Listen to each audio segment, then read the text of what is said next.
There's smoke in the air, and that means Two Puff Smoke is back to bring you another Stupid Stoner interview. Today's special guest, Holistic Meditation. Let's get into it.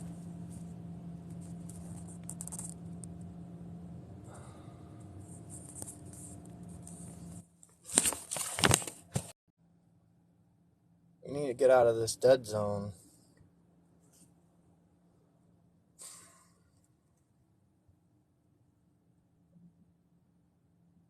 Sorry, guys. I gotta wait forever and a day now.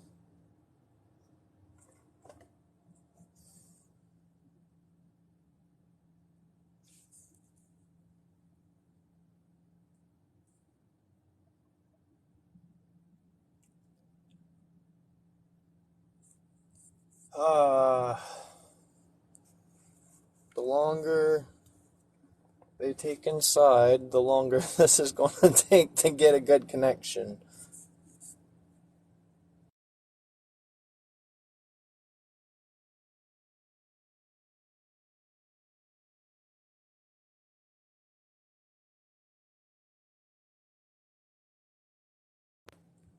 All right. I'm trying to get this connection going.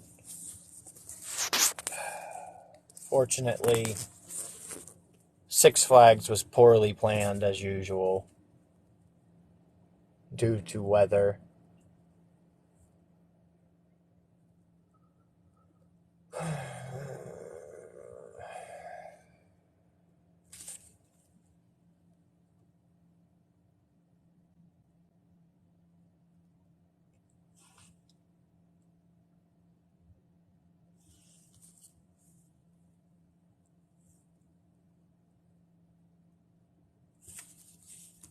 Alright, I really don't know why it takes 20 minutes to go to the bathroom.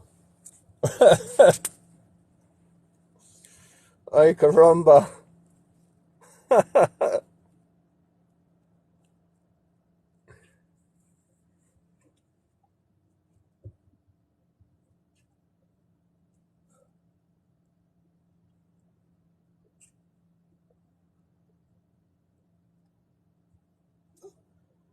Oh, guys, I apologize for this. I really do. I'm just waiting to get out of this parking lot. Toby, no. I know. Mama's got us waiting. I know. Hold on.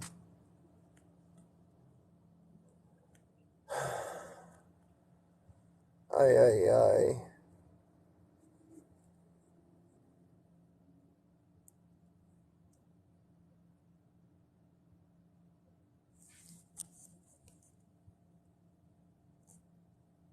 I don't know why it's not connecting with you, man. This is really frustrating. Because the longer I wait, the longer I have to stall. The longer I have to stall, the less professional it looks. The less professional it looks, the worse my business looks.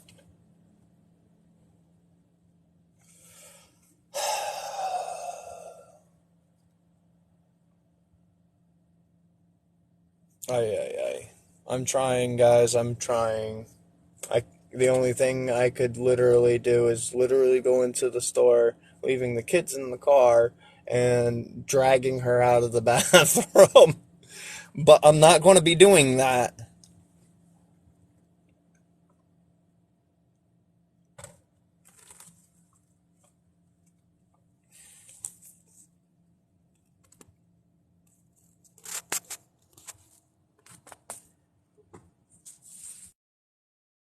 I really wish this would work.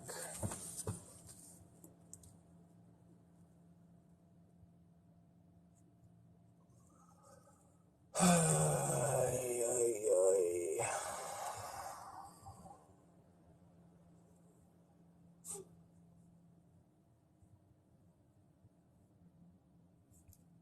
Any moment, lost connection. Then I got connection. Then I lost connection. Then I got connection.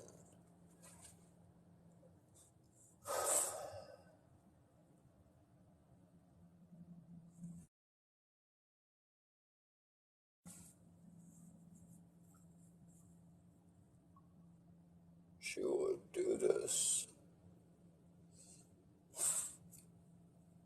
Speed it up.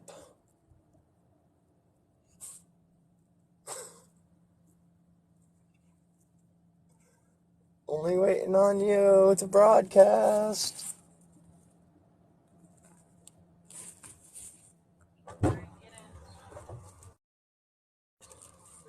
Just waiting for you guys so I can get a signal. Shh. Okay. Shh. Shh. We're on an interview call. Here, let me open it for you. I'm hoping that I got a spot. Literally a spot. Okay, let me see what I was trying to like. At least out of my phone, that was really good. Let me see. Gotta get this out of my way. Sorry.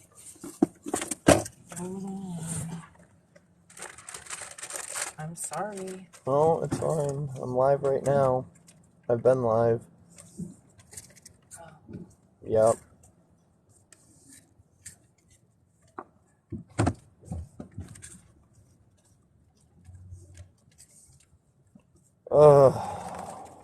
I'm really hoping that this connection goes through now. Oh, there's some more bars. Hopefully it works. No. What the hell? Alright, I'm gonna have to send him another invite or something. I don't know what the hell happened.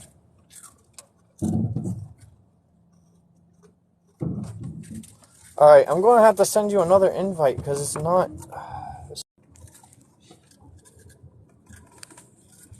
Hoping it works this time. There we go.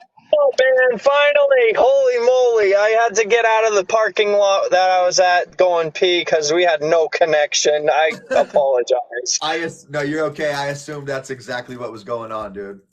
Yeah, I was like, oh man, this does not look professional at all. I You're mean, it's good, bad dude. enough that I'm doing it in my car, or her car, technically. Yeah, don't even worry about it, man. We're just having fun, right? Yeah, exactly. So, what's your name both on and off stage to begin? So my name's Nathan Cook. Off stage, Okay, on stage, it's holistic meditation. Me and my brother all kind right, of built this channel up together, but when I started it, it was just my channel, and we kind of all right, melded it into our channel. But so as a group, me and my brother go by Freedom Renegades, but my personal name, stage name is Holistic Meditation. But my brother's actually in okay, jail, right? My brother's actually in prison for a herb charge he caught 3 years ago, and they just oh, processed him in March, so he's doing a year right now. oh shoot, all right. Well, I So mean, as a group, a as year. as a group, we're Freedom Renegades. Personally, I'm Holistic Meditation. Okay, okay. So tell us a little bit about yourself, like, where you from, hobbies outside of music, things like that. So I grew up in like I was born in a small town called Rexburg in Idaho. It's like this crazy Mormon town. It's like 99%. We, my family ended up moving out of there. We moved to Jerome, which is like 3 hours away from that. And then when I turned 18, I decided I was going to go to college up here and start making music. And I moved to Boise. And my hobbies, I guess, besides hip hop, is more of like I'm into reading about meditation stuff, practicing meditation. I love to I love to practice MMA. I wrestled for a long time. I love sports. I played football my whole life. Played golf. I've been playing golf since I was 4. Yo, Annie, thank you for the Okay. superpower. What else, I don't know, really, besides making music, I have a lot of hobbies. I'm playing NHL right now, 23. Actually, we were ranked number Oh, one. dang. Yeah, we were ranked number one in the world yesterday in threes eliminators, which was pretty cool. And Oh, dang. yeah, yeah. So I got a lot of hobbies, but Xbox, Oh, yeah. meditation, sports. Oh, yeah. Yeah, Nothing wrong with that. Nothing wrong with that. Keeping yourself busy, keeping your mind busy. You yeah, always got to keep moving because they say once you stop moving, you stop living. yeah, yeah. You definitely need to stay active. You need some times of silence. You need some times of activity, right? Absolutely. Yeah. Um, Now, so basically, what I do during the interviews is I tackle the personal questions first, then we get into the music, and then I wrap it up with, it's not a surprise question because it's the same question. It's the same series of questions, honestly, each interview. But however, the interview isn't the same due to the answers. So like it makes it more unique because how you answer it. Uh, but what I want to get into first is what's your favorite food, song, and place? My favorite food, cheeseburgers for sure. Uh, Dude, hell yeah. We French just became fries, best friends. French fries and cheeseburgers, like some good a Five Guys burger or like French fry. There's a place called Big Judd's here in Boise that's fantastic. My favorite song, I would probably say Common. I used to love her. Have you ever heard that song? No, I haven't. Oh, dude, it's by Common Sense called "I Used to Love Her," and the whole song, the entire time, he's painting this picture about. You know what? I don't even want to tell you. You should go listen to it sometime. But All right. the way he flips it at the end and turns it into basically like this whole message. You think the whole time he's talking about this girl that he used to date and he went through all these problems with, and she just like changed. And then at the end, you find out it's all about hip hop, and it's like, oh, it hits. Oh, wow. It hits so hard. It's such a beautiful song. What was the third question you asked me? Oh, wow. Your favorite place, My favorite like place. your favorite place to be. Yeah, so I live in my favorite place. I've done a lot of we toured with Zion I before he passed. We've toured with Afro Man, and I've been all over the United States playing shows. And every time I go on tour, Heck yeah. the more I love my own city. I love Boise so much. The only problem is my brother got put in prison for an herb charge, which there's one law here that sucks. Everything else about this place is like it's freaking paradise, man. Yeah. People in Boise would be mad at me for saying that because they don't want anybody else coming here because it's like the prices have raised like 3 times, like multiplied times 3 to buy a house in the last couple of years because people have That's crazy. discovered it. They keep putting Boise on these magazines as like the #1 or #2 place to live in the world, and so people are just flocking here. Oh, man, that's crazy. Yeah. Um, is there anyone special in your life? Friends, family, significant others, people that you just want to give shout outs to? Oh yeah, yeah. Of course, my brother Monkey D, my girl Carly, my parents, my mom and my dad are amazing. But everybody that's in my life, I really don't have anybody in my life that's like toxic or a problem. People make fun of me because I have like 10 best friends and we're all like really close. But everybody in my life's fantastic. So, Chris Anderson, Travis Cooley. There's a bunch. I could go on forever, but I have a very big circle of very close friends, and we've been friends for a really long time. Well, that's good. That's good. It's always good to have a good circle of friends because, I mean, you have what's that saying? What good or what good's an enemy when you got friends like these or something like that? Like, you know what I mean? Like, nobody wants a friend like that. Nobody wants a friend that's going to stick a knife in your back every time you turn Yeah, around. Like, fuck, yeah, no, forget that. I agree with Um, uh, how about tattoos? This is like a 3-part question as well. you. Yeah, none. So probably None. not 3 part. None. So Zero sometimes ink. no. So You're sometimes I think you're the first interviewee that has not had a single tattoo. yeah, I That have.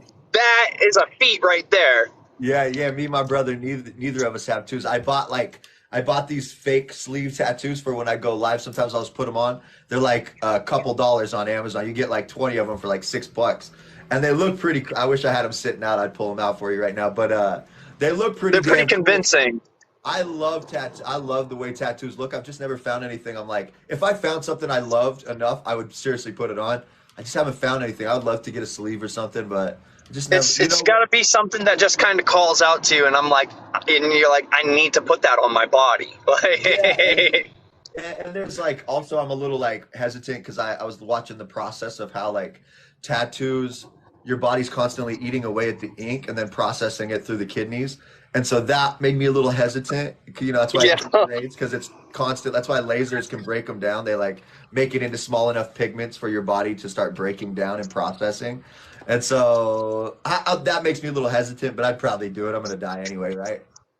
all right. Yeah, I mean, hey, um, So that actually answered all three questions in one, because I mean you don't have any tattoos, so I can't ask you your favorite, I your knew that's most where that was meaningful. going. So that's like perfect. Yeah. Uh, where am I at now? Oh, this is actually the last of the personal questions. What is your craziest story? And keep in mind we're on TikTok, so please try to censor it. Yeah, I definitely can't tell. I have 100 crazy stories. I'll I'm not gonna go down. There's like you're right. We're on TikTok, and I probably shouldn't go down that path. But I'll tell you this: I have lived, and I live a really wild life. It's not. Okay. It's definitely not normal. I'll just tell you, like, there's been a one time. This is not a crazy story, but it's just the one that I'm reminded of right now. I'm kind of an adrenaline junkie, and in the hometown I'm from, Jerome, right next to it is a town called Twin Falls. They have a place called Durkee's that's got Okay. cliffs, like you can go cliff jumping from 5 feet up to about 200 feet. Most people don't go above the 100 mark. Like that's pretty, you're hitting the water pretty hard at Yeah. 100. We went up there with one of my buddies one time, and we're like I said, we're kind of adrenaline junkies, and so we've been talking about doing a gainer off this like 115-foot cliff. It's called the Wall, and we went up there. There was me, my buddy, and another one of my friends is kind of crazy. He races motocross. He went up there, and we stood there for about an hour. Like, all right, we're gonna do it. My buddy, he just decided, you know what? I'm gonna try this, and he just jumps, does it before I can. He moves. I'm not even thinking about it. I know if I think about it anymore, I'm not gonna do it. So I jump, throw a huge gainer, perfectly land right in the water, and then my best friend, as he's standing there and he's debating it, he's like, "Come back up and show me." So I climb back up. I'm stoked because I mean, like the adrenaline from doing a Yeah. gainer off that high of a flip. So I jump, do another one, land perfectly. As I'm swimming away, he just decides to do it, but he gets so scared he over rotates. By the time while he's in the air, he tucked. So he does one, two and a half, and slaps on his back. Oh. Literally can't move. He got one arm out saying, "Come get me, come get me." And so I dive in and I go rescue him, pull him to the side. To this day, we were probably 17 when that happened. To this day, the dude has crazy back problems. He back flopped like perfectly, like slapped the water. It was crazy, man. It was crazy. But yeah, so I'm kind of an adrenaline junkie. I like skydiving, gainers off crazy flip. Like I could do backflips on snowboards, front flip. Like I like to get a little wild. Like I could 360 flip. It's surprising because like I can skateboard, I can snowboard, but I'm into meditation stuff and rapping. But there's like I can do like everything. Like athletically, I'm into a lot of stuff. Heck yeah. Heck yeah. I used to be that way. I honestly need to get back into doing things that push myself, because uh, like physically to the limit, because man, I miss it. I really do. But then there's that fear though in the back of my head, because it's been so long. It's like, oh well, what if you fell? Like what if you miss? Like, and those little doubts never ever act when you have those doubts in your mind. No, you're And I right. know that. You're right. When we went I took like a couple years off snowboarding because I had some neck issues. I actually had to get some stem cells injected into my neck. But before I got them done, I was like, man, if I land on my neck trying to backflip or something, I'm gonna hurt myself. But then the same guy that backflopped, me and him, we just we're just good friends. While we're out there snowboarding, we made a bet like first one to land a backflip gets $100, and I'm like, all right, so I go up. First time, I haven't done it in like 4 years. Throw a backflip and land right on my neck. It was like, Oh man. I thought I was gonna like seriously be injured. It didn't hurt too bad, but then he tried one, and then I landed the second one like immediately after. But I was so scared to try that second one because I'm like, I just landed on my neck. If I do this anymore, it's gonna seriously hurt me. But I ended up landing it second try. I was pretty lucky. Yeah. No, I'm trying to get it back, just by trampolines right now. You know what I mean? Trying to get that flip rotation in, and making sure that I'm not going to end up face planting or something. Uh, so what got you into making music, and at what age did you start? Okay, so Man, when I started making music, so I wrote my first song in eighth grade, but let me take you back to the beginning. When I was probably All in right. kindergarten, how old are you? I'm 32. 32. Okay, I'm 34. I don't know if they had this in your school, but when I was a kid, they had a program called Encarta. Did you ever have that? The, the what? A program that was called Encarta. Encarta. Encarta? It sounds familiar. I don't recall. It was like a search database they had for like young kids that you it was like Wikipedia before Wikipedia, and you could get on there and just search random topics. So it was fresh when the internet was fairly new, and I got onto Encarta when I was in kindergarten. I just typed rap music, and two songs popped up. There was only two available to listen to. One of them was Grandmaster Flash and the Furious Five, The Message, and the other one was Yep. Dr. Dre's Surgery. And every time as soon as I discovered this, I would go over there and I just put my headphones on and just go get lost in these two songs over and over and over all year. And that's kind of introduced me. I don't know why I looked up rap, but I just got sucked into these two songs. And from that moment, it just kind of triggered a hip hop bone in my body. And then when I got into like sixth grade, I talked my dad into buying me a Tupac album. And I talked him into buying me a Naughty by Nature album. And since then, when just like I like self expression, but I really like. I never heard people start cussing. They were like, I liked people expressing themselves in a way that was radical, and so that sucked me into like to hip hop immediately. I liked people cussing, Heck saying what yeah. they wanted. It was a different, unique type of music, and so by the time I hit eighth grade, I started writing raps. I started doing battles in school. Me and Okay. like people in my class would like write battle raps and pass them back and forth, and then we'd battle after class. And then I wasn't sure what I wanted to do with my life. I was kind of scared of performing and getting on stage. And so when I moved to Boise, my brother came up when I was nine. No, I was 20.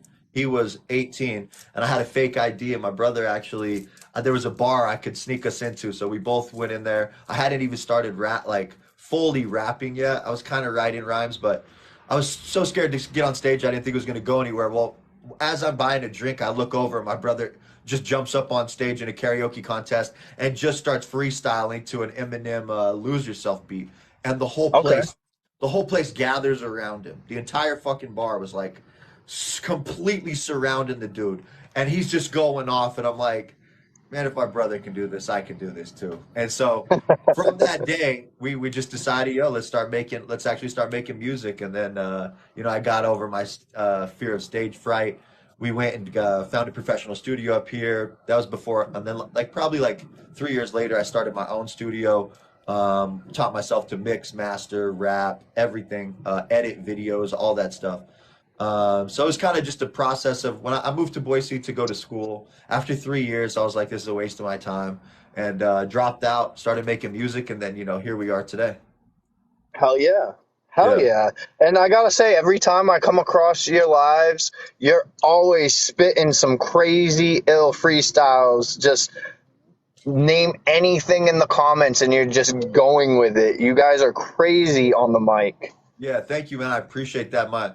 When there was a time throughout when I was like 19 to like 24, I went through a breakup at like 19 that was pretty hard on me, and so I started drinking a lot. Not like drinking crazy, I would just drink wine throughout the day. But me and my one of my other best friends, he lived with me, and we would just turn on the computer, find infinite instrumentals. We'd find a Yeah. bunch of instrumentals, and we would rap for like 3 hours straight, just freestyling, just sipping wine, freestyling. It was just like the time of our lives. But so I literally practiced every day for 3 hours for like 3 years. And so like Oh, wow. my freestyle game now today is like kind of a testament to that time, and what a good time to go through too. It was like it's painful, but it was so amazing for what it has given me today. Right. You took something negative and turned it into a positive. So that's really cool. Yeah, yeah. Um, so on to the next question. Who has influenced your music over the years? I know you mentioned Dre and Naughty by Nature, and who was the third there? Tupac and Melly Mel from Grandmaster Flash and the Furious Five was the Encarta Okay. program. Thanks, Scott. It was an encyclopedia. Somebody helped me with that, but sorry, the Encarta program was an encyclopedia. But the people that have influenced me, the most hip hop wise from a young age, it would be like it would start with Tupac, Naughty by Nature. Then it would go to surprisingly, I really liked the Marshall Mathers LP, the Kid Rock, Devil Without a Cause. Those ones I was in my room Hell singing yeah. those. Yeah, singing those like crazy. That Uh, that had bottle with the ball, right? dude, Ball yeah, with the yeah, ball, the bang, the dang, yes, diggy, yes. dude, that was me and my cousin's anthem right Well, there. people hate it. Like if I mention Kid Rock, people today like they hate it. But and I can understand people not feeling that way. He's not super lyrical, but the amount of the instruments that he actually played with the live band, combined with his like ability to do jazz, hip hop, rock, southern rock, pop, country. Everything. The guy had like He a just wide was variety. all across the board. Yeah, yeah, exactly. So so from there I kind of evolved my music taste. I met a friend. Like when I moved to Boise, I grew up in a small town. Like I have a video on my channel called Redneck Ghetto.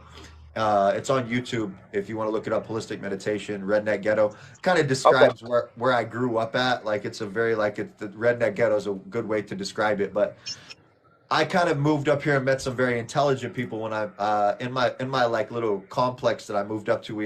I people that I met at that time. Like one of them is actually in here. What's up, Scott? There was like 10 people I met in this tiny little compound. They were all highly intelligent, like very beautiful people that are still friends to this day. But they were so smart. They started showing me music, and one of my buddies showed me KRS-One, and he showed me Rock. Or actually, not Rock Kim. He showed me KRS-One and Latif the Chief, and so I fell in love with KRS-One from the like from day one. The dude, his music is incredible. I mean, Yeah. I bought the Gospel of Hip Hop, read that, and I learned so much from it. So I would say KRS influenced me the most. Rakim influenced me the second most, and then as a young kid, Kid Rock and probably Eminem. Okay. Okay. What is your writing process like for when you're actually in the studio recording? So, man, this is really hard to explain because a lot of people don't have the experience of. I think they described it. I heard somebody say it's a disease. It's definitely not a disease, but it's called like synesthesia, I think is how you pronounce it. For what that means is like like Pharrell, if you show him a picture of like a bunch of a poster of like all fives, and somewhere in there is a two hidden in there, he can see the two like this because it's a different color than the fives. For me, when I'm writing music, 'cause I can feel a color in the when a beat's playing, I can feel a color.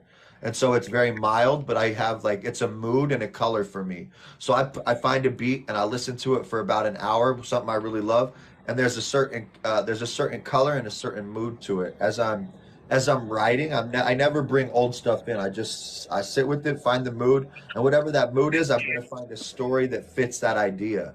And so if it's more energetic, like I wrote I Ain't Running because it had this red energy and it had this very like I'm not going anywhere feeling to it. Um, but depending on the mood, I'm gonna find the right words for exactly what it's calling for. And that's the thing I feel like a lot of artists are missing right now is for one, they're writing repetitive stuff that's like it's cookie cutter, a formula. Like for me, I'm just gonna write exactly what the beat needs so it all fits together as one thing. But you know, my problem. Basically, the reused lines Yeah, that other yeah. rappers are using, recycled material. Yeah, and you'll never find that in Okay. my music. My music is whether people like it or not, it's very original, and I love that. So yeah, if I find the mood, write to it. I listen to the beat for about an hour, see what the mood is, then find a story that fits to it, and then I own the recording studio, which is where I am right now. Hell yeah. And then yeah, I record it myself, mix it, master it, edit it. Usually takes me. I take a little bit more time than most people to write. Some people I've written with some people that write songs literally like verses in 5 minutes. Like it'll take me about 2 hours to actually put thoughts together. And it's funny to listen to people's music right now because the things don't connect. They'll be like, they'll start with a one and end up with a 10. You're like, how did you even get there? There's nowhere, there's no connection. You didn't take anybody through a story. So make sure everything connects. Oh, what's that? Can you repeat that again? Yeah. No, I understand that completely because, like a lot of the mumble rap today, it has no story. It's 1 minute you're talking about bagging some chick, and then the next thing you're selling drugs. Like, Yeah. it makes no sense. I agree. And then I don't know, like have a simple story behind the song, that basic structure, and then like Yeah. then write to it. And I get that, I like that, and honestly, I'm taking mental notes right now because every time I interview someone, they always have a different answer for that, and it's good to see how other people do their music and try new things, new ways. Because if you stick to one way, how are you going to know that your sound's evolving? You know what I mean? Yeah, and people like, man, this is a much deeper discussion, but creativity. Most people's music is more of a therapy for them, and they're really just they're using other people's ideas, they're using other people's words. It's not coming from them. Like creativity to me is such a different process. Right. Creativity to me is like really making an honest effort. Silver Sippy, thank you for the paper crane. Or the paper plane, if I'm trying to create music, creativity is going into the unknown, something that doesn't exist right now, and bringing it into the space right now. I'm trying to really be Absolutely. creative in life and reach into something that's never been said, something that's never been expressed, and bring it into the now right now, becoming like, some people call it a channel. I don't even know what you want to call it. I don't even know where creativity comes from. You're just, so you kind of do become this vessel that ideas come to, and you try to get out of the way enough that something new can come in. But I don't try to create music in a way that's just therapy for me. It's not just therapy. I'm happy. I'm fine on my life. For me, when I'm creating music, I want to go into the unknown and bring something real, something brand new into it. Yes. But you have to get out of your own way. Writing it to me is a process of meditation. And it's like I said, it maybe went a little too deep there for some people's what they would like to hear, but that's my process. That's my No, process. I I want something new. I enjoyed hearing that, honestly, because a lot of people, they'll be like, oh yeah, I write it out in 5 minutes, I write it out in a couple minutes, and then I get to recording, and it's like, well, did it really have any real thought and feeling in it? Yeah, Like I understand you got it done fast, but I don't think quantity over quality. Like, I'm a quality over quantity, not a quantity over quality. yeah, I've literally taken 4 years to redo one song, and now I'm happy with it. I mean, I'm not completely happy where I'm like, oh, this is professional quality, but I'm like, this is good enough to release. yeah. You should send me that song. I'd like to hear it. Absolutely, absolutely. I've got two out. I'm gonna say this right off. I'm happier with the last verse challenge that I did than anything that I've done in the past so far, Oh yeah, because it came from here. I thought about it. I took my time writing down 16 bars, just 16 bars, and I was like, man, this really hits home because it's about people I've lost over the years, and it's important. You know what I mean? To me. I mean, it might not be important to somebody else, but maybe they'll relate. right, right. But yeah, no, definitely sent that to you. Uh, we can do the writing process. What makes actually we kind of got into this question too, but I'll let you answer it more specifically and detailed. What makes your music different or stand out from the rest? I guess you did say we kind of got into it, but I'll elaborate a little more on that.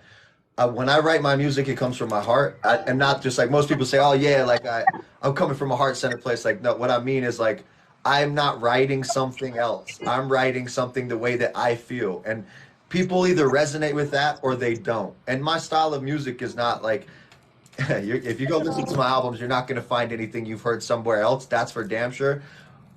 But maybe you don't like the opinions on the way that I feel, but the way, that, and that's just fine for me. I just genuinely care about every word that I put on a page. I genuinely thought about where I'm going with it, what I want it to say, what I want to relate to you. I hope my music not only brightens your day, but gives you a better insight into yourself, a little bit more self-love. Like, I hope my music makes you accept yourself more. It doesn't. I hope it helps you be more honest. And my music is like my favorite thing. My favorite thing above. Oh, who sent that right there? I got to thank that person. That's got to be Silver Sippy. Silver Sippy, thank you so much. Hands up. That's awesome. Thank you for the confetti as well. Shoot, I lost my train of thought right there. I can't remember what I was saying. It distracted me a little bit. It's all right. I honestly wish I had something to go back like 5-10 seconds, because this happens so often in interviews, and then I lose my train of thought, and I'm just like, oh man, is there anybody in the chat that can just remind me what I said or what he said? You know Like, what? I kind of remember the direction I was going, not exactly what I was saying, but I hope my music brings a little bit more self-love to yourself. I hope you fall more in love with oh, yourself. basically, what makes it different and stand out? Yeah, yeah. So what makes it different and stand out is my music's. Oh yeah, I remember where I was going now. My favorite thing, even above hip hop, is like go like deep in listening to enlightened masters, going and actually like trying to find more tools for myself to grow and be able to sink more into my source, to find more of to find who I am really. It's like drop all beliefs, drop all barriers. So above hip hop is even that, but what hip hop provided for me and provides for other people through my music, which makes it unique, is I get to add those things that I am searching for in my life into my music, and it's hidden. You wouldn't even realize it because it sounds like badass braggadocio hip hop, but I'm hiding messages of self-realization, messages of self-love in this thing that hip hop provides. So that makes it more unique than a lot of people to me. Heck yeah, I like that. That's really a unique answer from what I've heard. Yeah. I really like that. Um, uh, Now, as far as like producing beats, editing vocals, and stuff like that, do you do everything 100% solo? I mean, I know you mentioned your brother who raps with you. So I can produce beats. I've produced a few myself, but I prefer to get somebody else's idea on a beat. I like to have them create it and then me fill it in. So usually I just go get a beat from a lot of, since we've got bigger on TikTok, I have a lot of people sending us instrumentals, which is nice. If I can't find anything I like at the time, I'll go find it through a few producers I really like. But I have producers from all over the world and everything else besides. I do the mixing, mastering, recording, writing, editing, of most of the time editing of videos. Recently, I found a guy at Interval Studios here in Boise that's like professional and has good prices, and I've been having him shoot my videos, but I can do all of it. But as far as the music's related, Okay. besides not making the beats, I do everything else. All right. Yeah. Where can we find your music? So if you want to go to my channel right now, which is on my TikTok, you can go to my bio and click on the bold letters, which is the link in the bio. It has I have 3 full albums out. You can check them all out. I'm on all platforms. If you just want to go outside of TikTok, you can look up the name of the channel, Holistic Meditation, and All right. you can find me on anything. I would suggest starting with The Rebel, which is the most recent album I put out, and then go into The Art of Freedom. And then me and my brother did a group album called Hidden Treasure. I would listen to that one third. Okay. Hell yeah. Hell yeah. Um, how about merch lines? Do you have merch lines? Yep, just go to the link in my bio. Here's a cup right here. This is our Freedom Renegades insulated mug. Oh, hell yeah. So I've got t-shirts, Holistic Meditation t-shirts. We have everything from t-shirts to tapestries, insulated mugs, koozies, sweatshirts, anything you want to buy, we have it. I promise. We have a giant merch store. Okay, so you And you can just find thought of that. it all. Yeah, you can find that through the link in the bio. There's a bunch of there's like signed posters of our album art. There's limited edition prints that are framed and sent to you. There's only 50 of them in the world. I think there's only like 6 left. But yeah, you can check that out through the link in my bio. All right. What are your current projects and release dates? Ooh, so by the time my brother gets out of prison, right now I'm 3 songs into my new album, and it's so good. The people in here will know I've been able to share some of them when I hit my gift goals with them.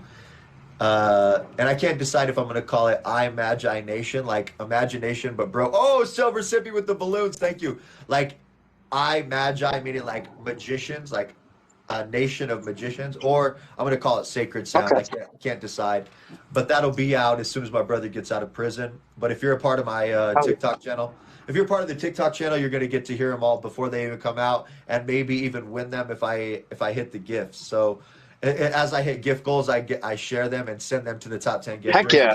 Yes, but right now, yeah, I'm just working on a brand new project, brand new album. I'm 3 songs into probably 12 songs. I'm trying to knock one out each month. I got an easy timeline on it. Silver Sippy, thank you for the balloons. Let's go. Thank you, Silver Sippy. All right. Who are some people you'd like to work with, either now or even in the future? If I could work, I would love to work with KRS-One. I'd love to work with Russ. I'd love to work with Brother Ali. I'd like to work with the Flowbots. I would like to work with, I mean, Rakim would be a dream. I can't even imagine working with Rakim. That'd be crazy. Um, as far as some newer people, though, I'd say Russ is interesting to me. I like his style of music. I think it's unique, and I respect that. But probably those people. Yo, Silver Sippy, thank you for the hands up. Let's go. All right. So, how long do you see yourself doing music for exactly? I like that you asked that question. And the reason I'm going to give this answer is because I think people are so weird. I hear people stop making music when they're like 40. And I think that's because they do it for the wrong reasons. They're like, oh, I'm too old to be making music, too old to be making hip hop. Like, I think you're doing it for the wrong reason. Because to me, making music is to enhance the quality of my experience in life. Of course, it's about the listeners, but it's more about me wanting to sit down and break the monotony in life of just trying to get through the society, trying to get through a day-to-day mundane life. For me, breaking that up and adding music into my life is like it enhances the quality of my experience for a few hours. And I got to get back to doing the normal thing, being a brother, being a friend, being a son, all those things. You have to get back and you have to play roles. For me, it's time for me to take time and enhance the quality of my experience. So if you're not, I plan on making music until the day I die. And I would love to be 90 years old still rapping. And I mean that from the bottom of my heart because I'm going to have fun doing it. It adds vibrancy to my life. It adds love and fun to my life. So I plan on making it till the end of my life. And if people are like, oh, I'm too old, then you're doing it for the wrong damn reasons. Hey, man, I think that's pretty cool. Yeah. What else can we expect in the future? I mean, yes, we can expect music, but I mean, are there any other projects that you'd like to work on outside of music? Maybe get into a movie or something. Somebody just contacted us to do some acting. So when my brother gets out, maybe we'll do a little bit of acting. I don't really give a shit. I have no idea what's coming in the future, but if it sounds fun to me, I'm going to do it. I have no idea what that means, though. Hell yeah. Hell Yeah. yeah. I like that answer. You don't know what's coming. And you know I what? will. If it sounds fun, you're just going to do it. Yeah, Hell for yeah. real. That's the best answer I Um, can give you. I wish I had a better answer, but who knows? no, I like that answer. This last question, though, this wraps up the interview. So I'm going to say right now, this has been a really great interview. Thank you for this. Uh, This was supposed to be a 4th of July like special, like, hey, we're doing an interview today and you guys didn't expect it. Like, but No, thank you for having me, by the getting way, into man. the yeah, no, I appreciate you being here. So, Yeah. uh, getting into this next question, if you had 3 wishes, now think like genie rules, like you can't wish anyone back from the dead, you can't make anyone love you, things like that, the obvious genie rules. If you had 3 wishes, though, what would those wishes be? Just for the fun of it, I'll try to come up with a couple, but there's this weird thing that I've recently discovered with my brother being in prison, and that's when he gets uncomfortable with the situation he's in and hoping that something else happened, I realize the destruction of hope. I realize like how destructive it is to wish your circumstances were different. And so, like, to me, that's kind of, it's weird. It kind of set in on me that I realized this last week that by you not accepting the situation you're in, you can never really change it. You hoping you can change it makes it so that you never really change anything. You're just like, I hope it gets better, but you don't do anything. When you accept something is the only way to start changing it. And so I know this isn't the direction you wanted to go with this with three wishes, but for me, the wanting to change something and wishing things would change makes your situation suck right now. And my situation doesn't suck at all. And so wish like if I could wish anything, I'll tell you what I would do. I wish I could go back to 20, like I invested early in cryptocurrency and Bitcoin, Ethereum. But if I could go back, I'd tell myself to go 100 times harder than I did. And this is just a purely Oh yeah. financial thing, purely financial. I'm doing well financially, but as far if I could go back, I would wish I could go back to 2009 and put every dollar I have into Bitcoin. Heck Every yeah. Heck dollar. yeah. Wishes. What's another wish? You know, I wish I was better at saying no sometimes. I wish that I was better at just not being like the people pleaser side of myself annoys me a little bit. And when it comes up and I know I don't want to do something, I don't say no, that annoys me. I wish I was better at that, and I'm working on that as I mature in life. But wish wise, yeah, go back, buy more Bitcoin. Right now, I would say go buy Status and go buy Dot and Kusama. Those are fantastic cryptos. But yeah, Okay. go back. Okay. I like that. I mean, if that's your one and only wish, man, I'll accept it because I love that answer. The fact that you were like wishing something like it's just going to make your moment right now worse, and like I like that. I Yeah, like that because I haven't had an answer like that yet, yeah, awesome. and it honestly just blew my mind as you were saying it. I was like, whoa, Yeah. that hits home, and it makes so much sense. It Like, does, yeah. I realized that wow. when my brother's just suffering in jail, dude. I'm like, oh man, the more he hopes for something different, the harder his situation's getting. Oh, absolutely. And thank you for dropping that knowledge bomb on us. Yeah, Seriously, no, thanks for seriously, giving me the because opportunity, I man. think not only I needed to hear that, but I think a lot of people out there also need to hear that. Yeah, Because there's a lot of people that are just like, man, I wish, I wish, I wish. And yeah, it's like, no, go get it. Get up, go get it. Stop yeah, wishing, go up, get it.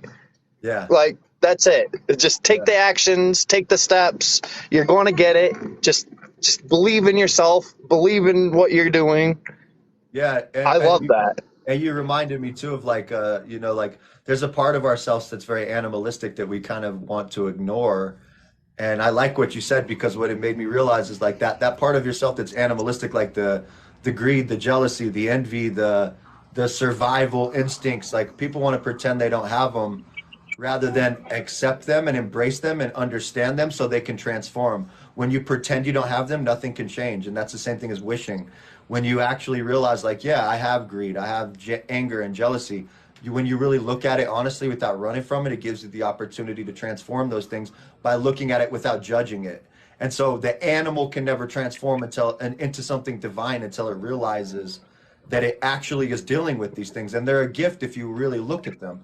And so what you said kind of reminded me of that. So I think acceptance, not wishing for something different, looking at something authentically can actually transform things. So I like what you said there. Absolutely. Thank you. And I think we just both kind of learned a little bit from each other. And I like Yeah, that because life is supposed to be a learning experience, you know? yeah, Um, I do appreciate your time. Thank you for being on the show. I hope you have a great day and an even better 4th of July celebration tomorrow. I don't know if you celebrate or not. You're going to light off stuff to go yeah. up in the sky. Hell yeah. I'm gonna Hell catch a yeah. bus tomorrow. All right. Hey, we are almost to 6, so we're, I can't hear you. I'm sorry, man. You're cutting out like crazy. I can't hear you, bro. man. Oh, oh no. All right. Well, Peace. Hey, thank you for having me, man. I appreciate you. Thank you so much. Not a problem. Thank you. All right, man. Peace, brother. Peace.